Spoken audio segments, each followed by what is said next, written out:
nor long together. It was a risky strategy. And if the fountains once be dried up, That if one appeared in front of the Lord Chancellor, one was certainly going to risk at least a tongue lashing and probably something much worse.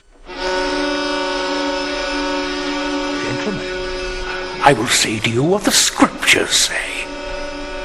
Go your way and sin no more, lest a worse fate befalls thee.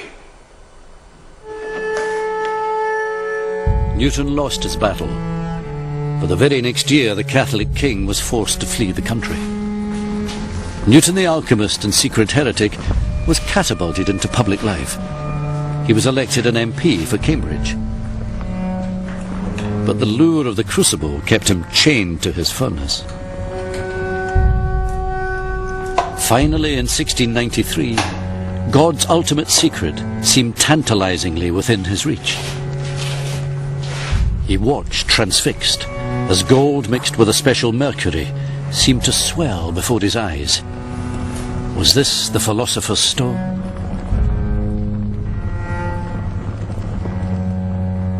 He tried the experiment again and again, but he was wrong. The experiments had failed. He realized that this was the end of the struggle. I think there's no question that he was disappointed because he was looking for ultimate answers to questions, and he had failed in alchemy as he had not failed in any other pursuit. There were other tensions. Newton had grown very close to a brilliant young mathematician and alchemist, Nicolas Fatio de Douillier.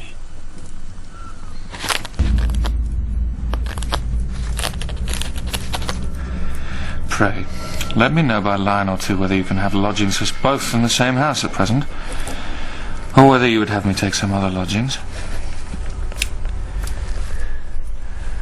I am yours, most affectionately to serve you. But in 1692, Fatio, a hypochondriac, wrote to tell Newton that he was dying.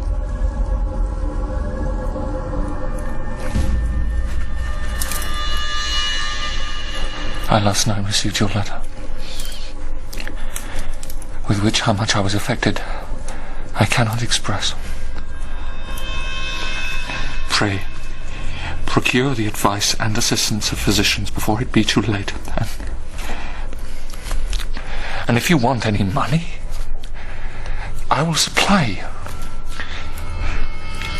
Sir, with my prayers for your recovery, I rest. Your most affectionate and faithful friend to serve you.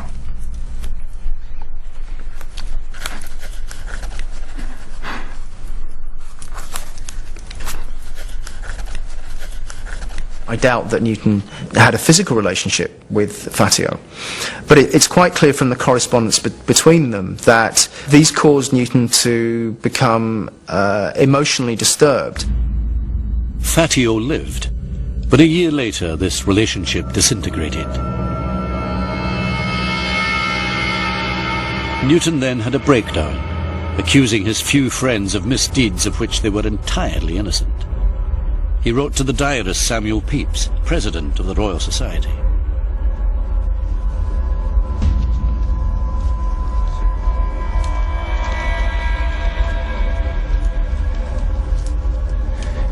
I am extremely troubled at the embroilment I am in, and have not slept well this 12-month, nor have my former consistency of mind. I never designed to get anything by your interest, nor by King James's favour. But am now sensible that I must withdraw from your acquaintance, and see neither you nor my great friends any more.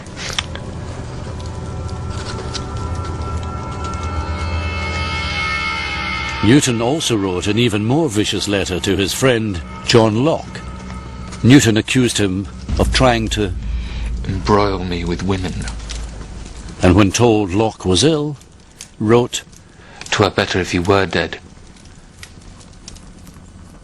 Newton's friends forgave him, and he explained that he had been sick and had not slept for 5 nights.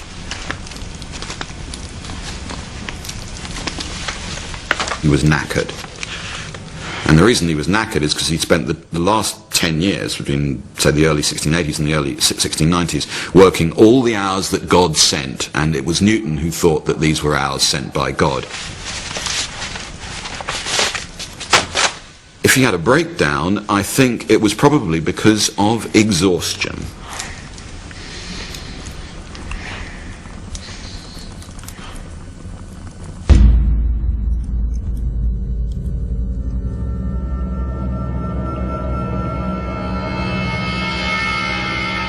Newton also had to cope both with his emotional crisis over Fatio and his failure to grasp the golden prize alchemy once promised. And all the time, there was the haunting fear of being exposed as a heretic.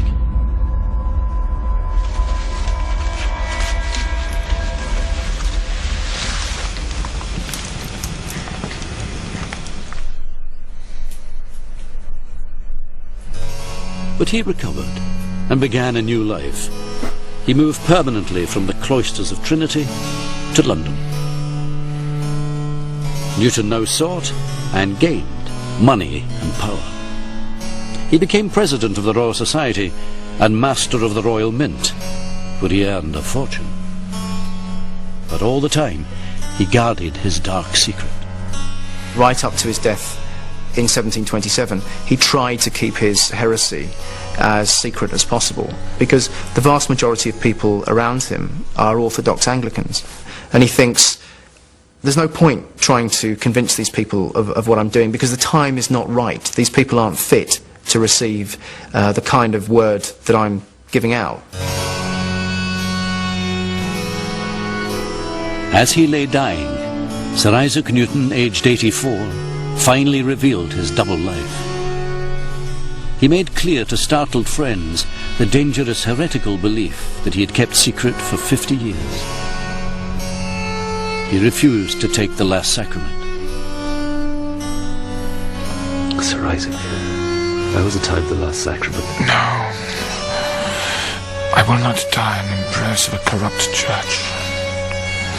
I have made my peace with God. Newton had accomplished more than any scientist before him. But some of his achievements lay undiscovered in his hidden manuscripts. All his life, Newton had worked feverishly to uncover God's plans. In Jerusalem, where Newton was convinced Christ would one day return to destroy corruption and usher in 1,000 years of peace and pure Christianity, Stephen Snowbelin has unearthed a remarkable document. This shows that late in life, Newton decoded from the Bible the date he believed would see the beginning of the end of the world, the apocalypse.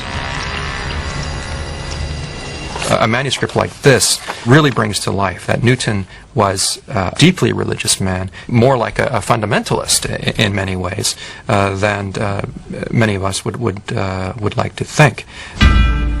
What he was trying to do is determine when the end would come, when Christ would return, when all the apocalyptic events of the end times would come to a head. The date for all the violence predicted in the book of Revelation.